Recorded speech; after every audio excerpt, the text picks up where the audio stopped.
Hey, Do It Your Way corner here again. We're working on a 2011 Ford Explorer. We got a few codes, but the codes we're going after are the P430 and the P442. We're going after the 442 first. This is a catalytic converter. We'll replace that after. So what we got to do is check out the EVAP system. Already got a diagram here. So real basic diagram. So we're going to be looking at the purge valve. We're going to be looking at some other solenoids that are in here. So the vent, the canister vent right here. And what I'm going to try to do is isolate if it's not the purge, which I don't think it is. I'm going to go this way. And we're going to figure out if it's actually the fuel tank or if it's our canister vent. Right now, I'm thinking that it's the fuel tank. I can smell some fuel. Could be the fuel, the filler neck. But I'm going to show you how I isolate it. And we'll go from there. If this video helps you, like or subscribe would be great. If not, tell me why, and we'll see what we find. So the first thing I did was hooked up my smoker, compressed air. So I actually modified this. I'm using 2 flow gauges. We've got, let me just put this camera down for us here. We've got 2 flow gauges. This is going to sense a good size leak, so 0 to 10 liters a minute. This one is below 2 liters a minute. So if we got a really small leak, we'll be able to see how small it is here. But we got a pretty significant one. So the first thing I'm going to do is I'm just going to open this up and show you how these function. So right now we've got compressed air coming through, no smoke. Here's my fitting. Fitting right here. So if I block this off, you'll see I got no leak. Okay. So what we're going to do is attach it to the system. I'm not using smoke right now because it contaminates my flow gauges because it's a makeshift setup. You could clean them, and I have, but for me, I'm just going to check flow first, and we'll see what happens. So to do this, what we need to do is we need to get to the purge solenoid, which is in the back here, on this car anyway. And I've already disconnected the line. So you can see it's right here, and the purge valve is right there. So to disconnect it, pretty straightforward. Push this in, and this just slides back. And probably couldn't see it. So to disconnect it again, you just push these, compress them in, push it backwards, and it slides. Okay. So the first thing I want to test is I want to test the line from here, which I just disconnected, over to the vent canister, which is here. So what I'm going to do is make my connection here, disconnect it down at the canister, plug it up, and see if I have a leak here, which I probably don't, but it's just a way to verify if I have a leak or not. So first connection is here at my purge. We just want to make sure this is in here really well. And there she goes. So now we know we have that connection right here. What I'm going to do is eventually we'll come back here, we'll look at this flow gauge, but I got to go do what I need to do under the car. So let's go there now. Okay, under the car, we're at the canister vent. Our fuel tank's around here. So the connections we're looking at right now are right here. So there's a connection here, and then there's one that goes to the fuel tank. I'm going to disconnect one of these. So it's this one right here that I'm going after. That came from the purge.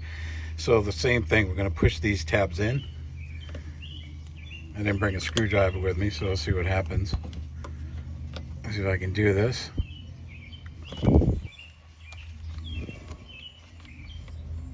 And we'll just push up at the same time. And then I get my pick in the top. You'll see the green release, and then this will just pull out, just like that. And then what we can do is we can plug this too. Or we can disconnect the one that's on the top, which we'll eventually do. So, and that'll check the canister. But for now, I just want to check this line, make sure there's no leaks. Let me get a plug. So I'm having a hard time finding a plug to fit in this port. So what I'm going to do is I'm going to reconnect this and make that connection. I've already disassembled or dislodged this one. So same thing, you're pushing in on the 2 pins, and you may need an extractor like this.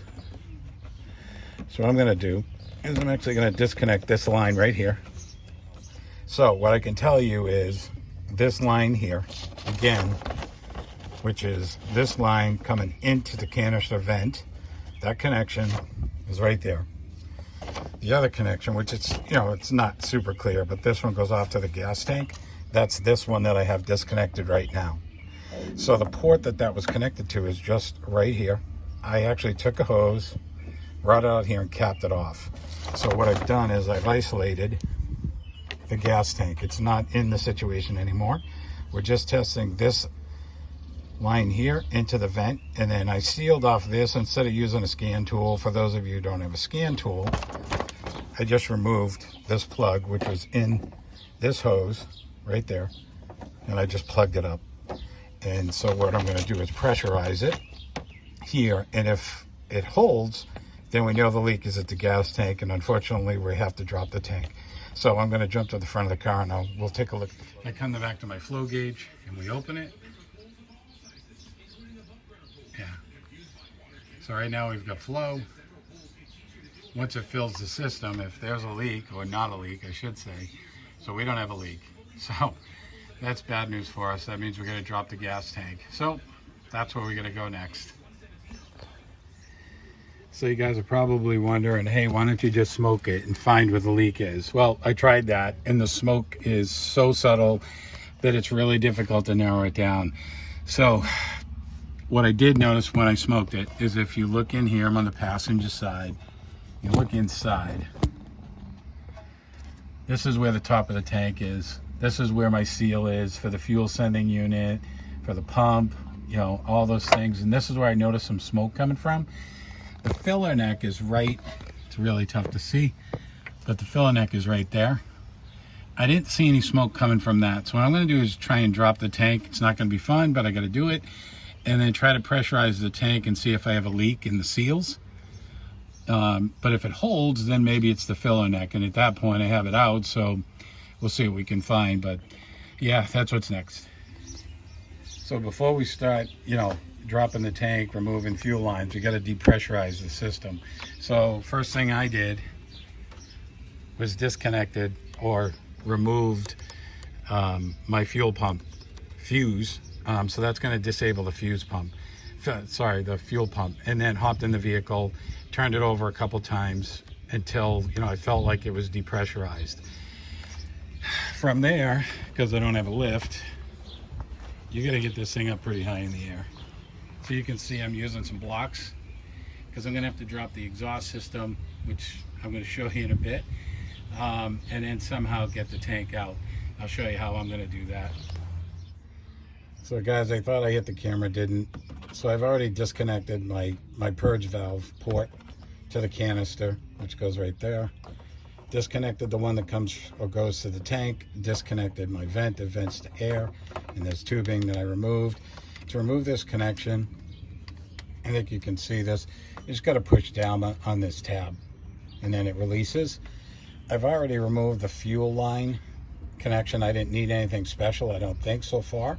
And then we're going to try and separate these, and hopefully we don't wear a bunch of fuel, but we're going to find out. I don't know if I need it looks like I probably do. So let me get a connector. I think you can see this is separating. As I push down, you can see it's turning, I'm hoping. Tough to do this one-handed. Let's see what happens. I think it just popped free, and it did. Awesome. A little bit of gas in the line. Okay. Came in a kit. You can get these, a fuel disconnect tool. So I cleaned this up a little bit. I got a plug. I'm just going to plug this line so no more comes out. And then at this point, you're going to start taking the exhaust system off. And the drive shaft. So, trying to take off my exhaust clamp. I'm using a number 9 from my Craftsman kit. Because I need a deep socket to do it, but I don't have one, so I'm using my Astro pneumatic. Ratchet again. It's either going to snap or it's going to strip again. See what happens.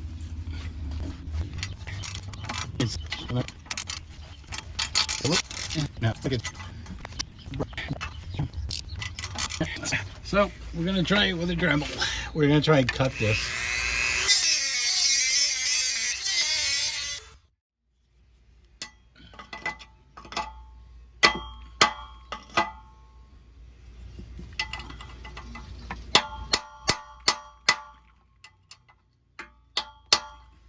So we'll call in the big guns.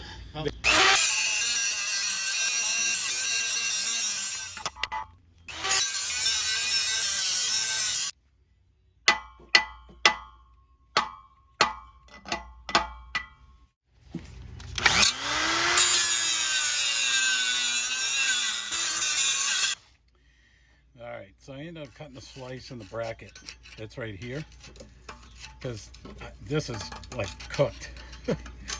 So I'm just going to peel this back, and we'll just replace it with another clamp. I need a bigger pry bar. So this is what happens when you don't have a torch. Alright, so I started wedging it with my pry bar, and you can see it's just rusted and probably tack welded. Yep.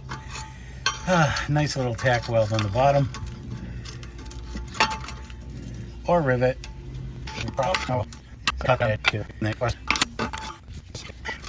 And there she is. That was easy enough. So somebody tack welded this. You can see it. So the next thing you got to do is you got to open up these flanges and hopefully separate this exhaust. So that's what we're going to do. I'm going to go around the whole thing, open it up, and then we're going to try and push this off. Okay, so once we loosen this up, it's going to come back this way. However, we've got these hangers. So we've got one here, we've got a couple in the back. I'm going to show you how I pull this off with a tool here.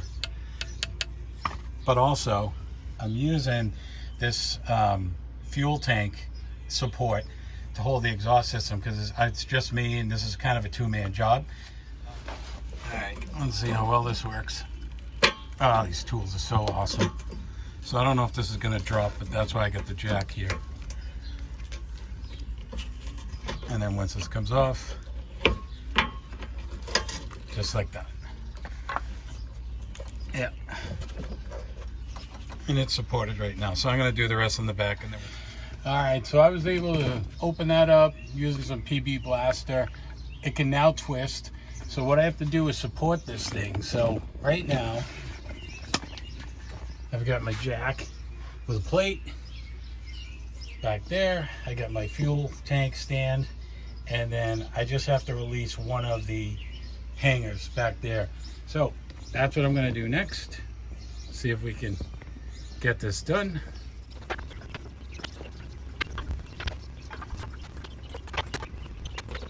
Before I go crazy and knock this thing down, that hanger had to come off from up there. That hanger, the one up there, then there's a hanger back here. So what I ended up doing is taking the left and the right and just spinning it, rotating it this way, loosening it up in the front, and then separating it. And as you can see right now, we're separated. So now we're just going to make sure she's supported. And I'm going to drop this out. And then we're going to work on the drive shaft. Okay, we got it out. Yeah, that adapter works really good. And there's our flange. We'll have to fix after. Yep, so time to go get the drive shaft. Alright guys, I'm at the drive shaft. I've already marked it here on the shaft, all the way down in that shaft, on this collar, and then down here. I'm just making some marks here because I'm going to put these in the same spot just in case it needs to be balanced. I've already loosened them up. You could do it with an impact, I'm guessing, but I'm going to do it manually. I use the T45 Torx, or E-bit, whatever they call them. I'm going with a Torx today, but it's probably an E-bit. What you do have to do is, to get the top ones, you got to throw the car in neutral and rotate the drive shaft around to get to those. And then I just locked it back in park, and it worked fine, and I just kept loosening them. Once I'm done getting these out, I'll come back on.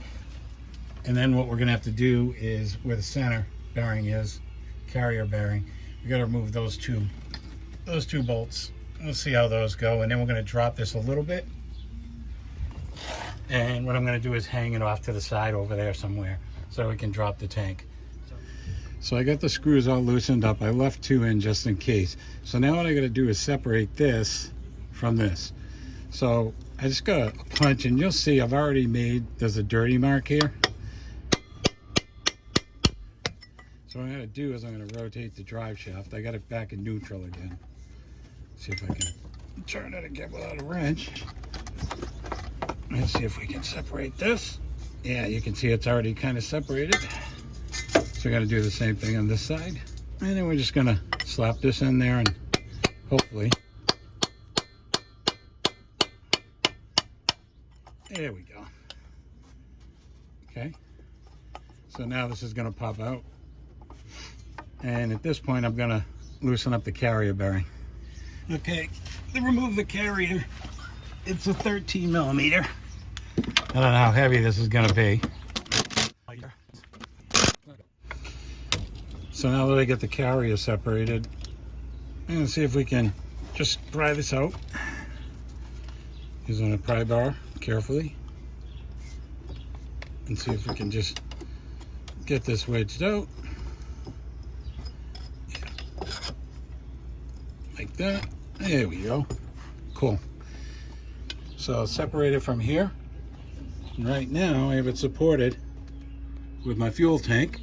So what I'm going to do is I'm going to move it over carefully, slide it over to here, and then strap it up in this corner. So that's what I'm going to do next. All right. So in order for me to get the drive shaft up and out of the way of the fuel tank, you can see the angle we're on. So that's where we took it off of. Basically, we've got straps. I'm holding it and supporting it. We took the carrier off, but that didn't give me what I needed. So I had to come further up, and there's a bracket. Tight quarters in here. There's a bracket that mounts here and here, and then there's 2 others that are buried in there. It's in there, right there. So that's this bracket right there. And I'm supporting the exhaust right here up to here. So now we're good. So the next thing we're going to go after is the EVAP canister where our vent's housed. So I'm going to go back over here where we were.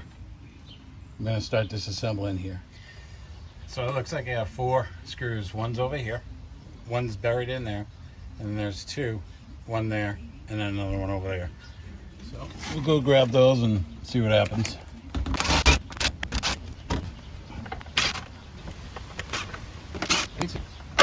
Yep. Oh, there's our canister.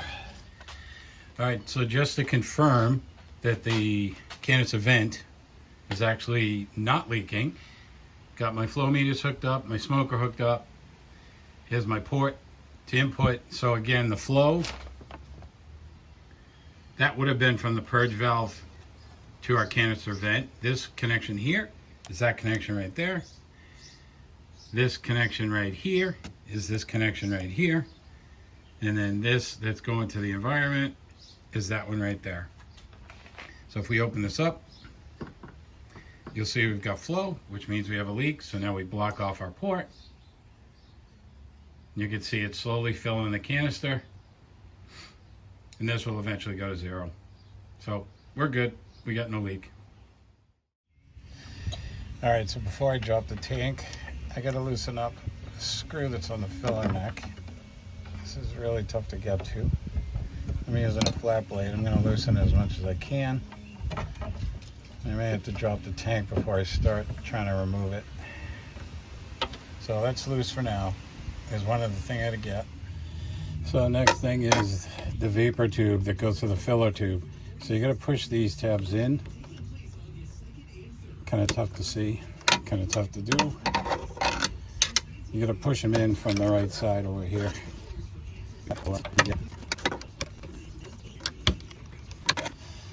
Okay, after wiggling, finally came. And there you go. And then that'll slide out, and then hopefully this just separates. There's a lot of shit in there.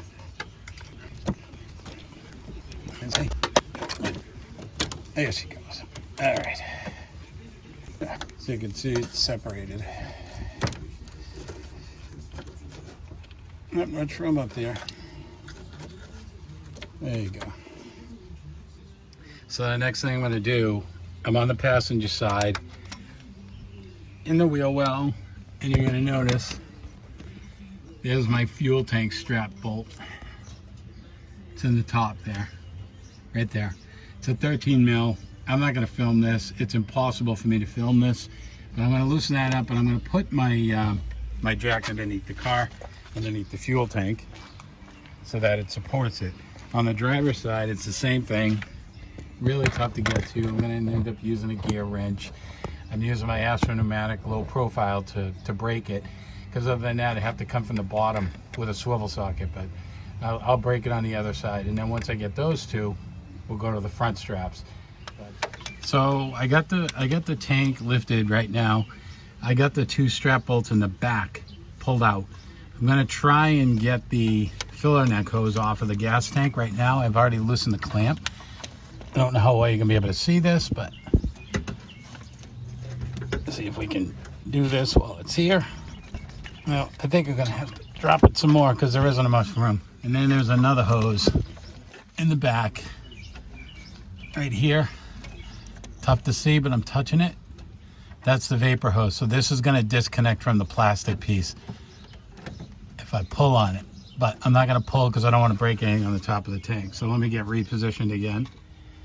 So good news is I was able to get the vent hose off of the back pipe right here. This fitting right here.